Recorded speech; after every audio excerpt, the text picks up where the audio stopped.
उत्तर प्रदेश विधानमंडल का सत्र आज से प्रारंभ होने जा रहा है। सदन की कार्रवाई में भाग लेने के लिए आए हुए सभी सम्मानित सदस्यों का मैं हृदय से स्वागत करता हूं। उत्तर प्रदेश का विधानमंडल देश के अंदर किसी भी विधानमंडल का सबसे बड़ा विधानमंडल है। स्वाभाविक रूप से यहाँ पर जनता से जुड़े हुए, विकास से जुड़े हुए जिन मुद्दों पर माननीय जनप्रतिनिधिगण चर्चा करते हैं, देश के अंदर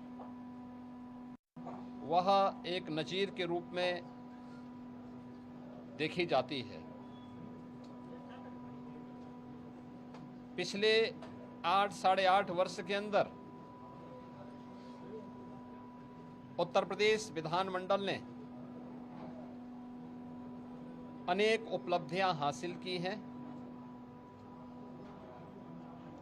अनेक महत्वपूर्ण मुद्दों को चर्चा का विषय बनाया है।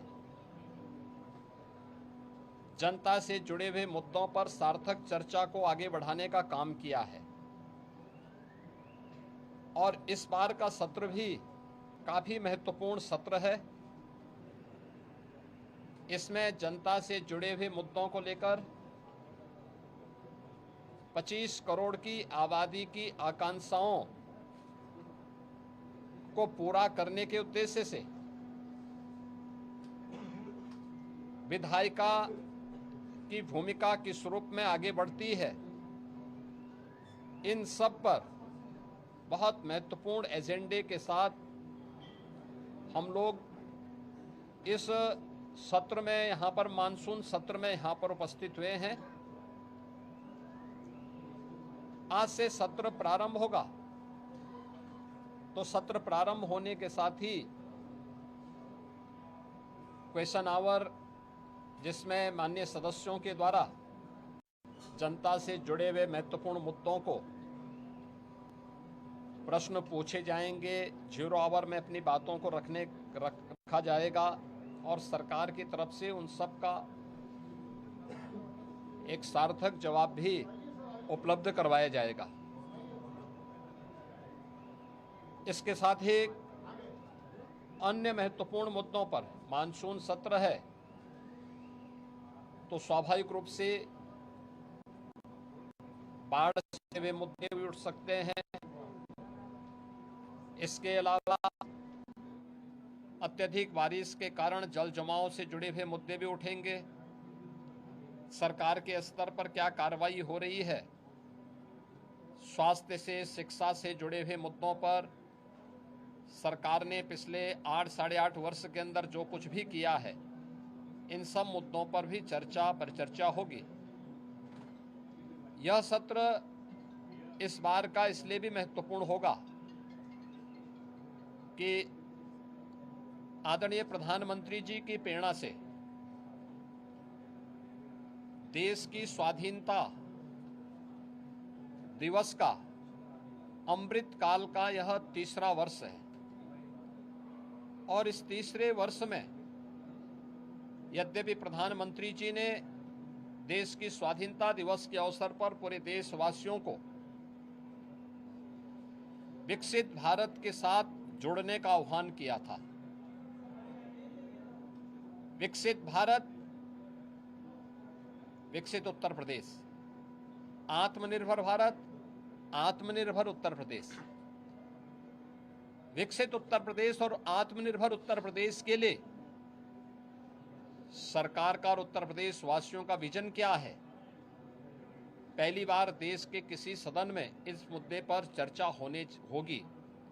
और इसके लिए भी मैं सभी सम्मानित सदस्यों से, कल दलीय नेताओं की बैठक में भी इस पे चर्चा हुई थी और दलीय नेताओं की बैठक में भी इस पर बहुत सारे मुद्दों को आगे बढ़ाने के बारे में एक सहमति बनी थी। 13 और 14 अगस्त को लगातार 24 घंटे तक उत्तर प्रदेश विधानमंडल में इस पे चर्चा होनी है और चर्चा के बाद सरकार के द्वारा कैसे इस विजन डॉक्यूमेंट को नीति आयोग के मार्गदर्शन में विशेषज्ञों के सहयोग के साथ आम जनता के साथ साथ हर तबके के नागरिकों की सहभागिता इसमें सुनिश्चित हो, इसको लेकर के विस्तृत कार्य योजना की घोषणा भी हम लोग सदन में करेंगे और उस कार्यक्रम को आगे बढ़ा करके आगामी 25 वर्ष की कार्य योजना को लेकर के सरकार अपने विजन को सदन के पटल पर रखेगी और उस कार्यक्रम को एक समय सीमा के अंदर तैयार करते हुए विकसित भारत, विकसित उत्तर प्रदेश के इस संकल्प को आगे बढ़ाने की चर्चा का केंद्र बिंदु हमारा सदन बनेगा। मेरी अपील होगी कि सरकार ने पिछले 8-8 वर्ष के अंदर प्रदेश के विकास को लेकर के, प्रदेश की अर्थव्यवस्था को लेकर के, प्रदेश के इंफ्रास्ट्रक्चर को लेकर के, प्रदेश में गरीब कल्याण को लेकर के, समाज के हर एक तबके को लेकर के, क्या गांव है, क्या गरीब है, क्या किसान है, क्या श्रमिक है, क्या युवा है, क्या महिलाएं हैं, क्या व्यापारी हैं, इन सब के उत्थान के लिए बेहतरीन प्रयास किए हैं और उसकी चर्चा देश के अंदर भी होती है। देश उसको सराहता है। तमाम राष्ट्रीय और अंतर्राष्ट्रीय संस्थाओं ने उसकी मुक्त कंठ से प्रशंसा की है। उत्तर प्रदेश के परसेप्शन में जमीन आसमान का अंतर आया है, लेकिन उस सब के बावजूद हम स्वागत करेंगे उन सभी प्रस्तावों का जो सदन में चर्चा के लिए आएंगे, जनता से जुड़े हुए होंगे, उत्तर प्रदेश के विकास से जुड़े हुए होंगे, उत्तर प्रदेश के युवाओं से जुड़े होंगे। उन सभी मुद्दों पर चर्चा करने के लिए सरकार तैयार है।